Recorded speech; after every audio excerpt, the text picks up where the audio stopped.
حکومت اور اسٹیبلشمنٹ اپنے حمایتی صحافیوں کے ذریعے میڈیا کے ذریعے یہ بیانیہ بنا رہی ہے کہ عمران خان نے اسٹیبلشمنٹ کے ساتھ ڈیل کر لی ہے۔ اگر عمران خان نے اسٹیبلشمنٹ کے ساتھ ڈیل کرنی ہوتی تو وہ جب 9 مئی کا واقعہ ہوا تھا تو وہ پریس کانفرنس کرتا اور اس کی ذمہ داری لیتا یا معافی مانگ لیتا اور اس کی جان چھوٹ جانی تھی، اور جو پارٹی کو نقصان ہوا وہ بھی نہیں ہونا تھا۔ جو تحریک انصاف کے جو رہنما تھے جنہوں نے پارٹی چھوڑی تھی، انہوں نے کیا کیا تھا؟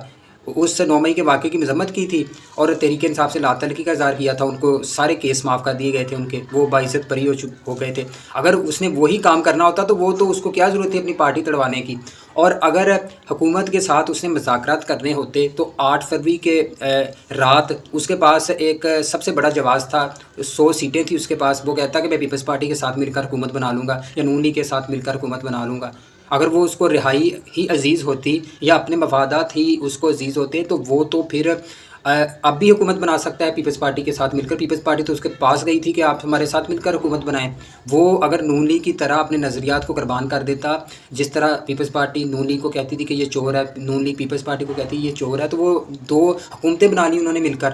اب جب یہ حکومت ذلیل ہو رہی ہے مہنگائی کی وجہ سے، بے روزگاری کی وجہ سے، اب کیا ضرورت ہے عمران خان کو؟ یہ تو خود گر رہے ہیں لوگوں کی نظروں میں، تو کیا ضرورت ہے عمران خان کو کہ وہ اب ان کے ساتھ ڈیل کرے، اسٹیبلشمنٹ کے ساتھ یا اس حکومت کے ساتھ؟ یہ تو خود ہی عوام کی نظروں میں گر رہے ہیں، تو کیا ضرورت ہے اس کو عمران خان کو ان کے ساتھ ڈیل کر کے اپنا منہ کالا کروانے کی؟ اگر اس نے ڈیل کرنی ہوتی تو وہ عدت نکاح کیس میں ذلیل نہ ہوتا جو اس پر جھوٹا ڈالا گیا اور جو اس کی پارٹی کا حشر کیا گیا، تو وہ تو اپنے آپ کو اور اپنی پارٹی کو بچا سکتا تھا۔ اس کو کیا ضرورت تھی 1 سال جیل میں رہنے کی؟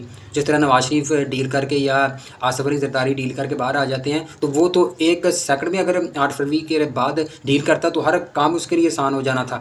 یہ صرف اور صرف فیس سیونگ کے لیے یہ ایک بیانیہ بنا رہے ہیں کہ اب کوئی بڑا کیس نہیں ہے عمران خان پر، کچھ دنوں میں عمران خان کی رہائی ہو جانی ہے، تو یہ کہیں کہ جی عمران خان ڈیل کے تحت باہر آیا ہے، رہا ہوا ہے، جس طرح نواز شریف اور زرداری کے بارے میں یہ تاثر ہوتا تھا کہ یہ ڈیل کر کے آئے ہیں۔ یہ اس پر ایک دبا لگانا چاہتے ہیں کہ یہ بھی ڈیل کے ذریعے ہی باہر آیا ہے اور اپنے کیسز کو فیس کر کے نہیں باہر آیا۔ یہ صرف اور صرف ایک بیانیہ ہے، ایک تحریک انصاف کے کارکنوں کو بدظن کرنے کے لیے ایک بیانیہ بنایا جا رہا ہے، کیونکہ اب ان کے پاس کوئی جواز نہیں ہے کہ اس کو لمبا جیل میں رکھ سکیں۔ صرف اور صرف فیس سیونگ کے لیے اسٹیبلشمنٹ اور پی ڈی ایم کی جماعتیں چاہتی ہیں کہ اب یہ ایک بیانیہ اپنے کارکنوں کو دیا جائے کہ یہ دیکھیں جی عمران خان ڈیل کر کے آیا، جو ان پر ایک مسلم لیگ نون پیپلز پارٹی پر ایک سیاہ دبا ہے کہ ڈیل کے تحت اقتدار میں آتے ہیں، اور یہ لوگوں کو بتانا چاہتے ہیں کہ عمران خان بھی ڈیل کے تحت آیا۔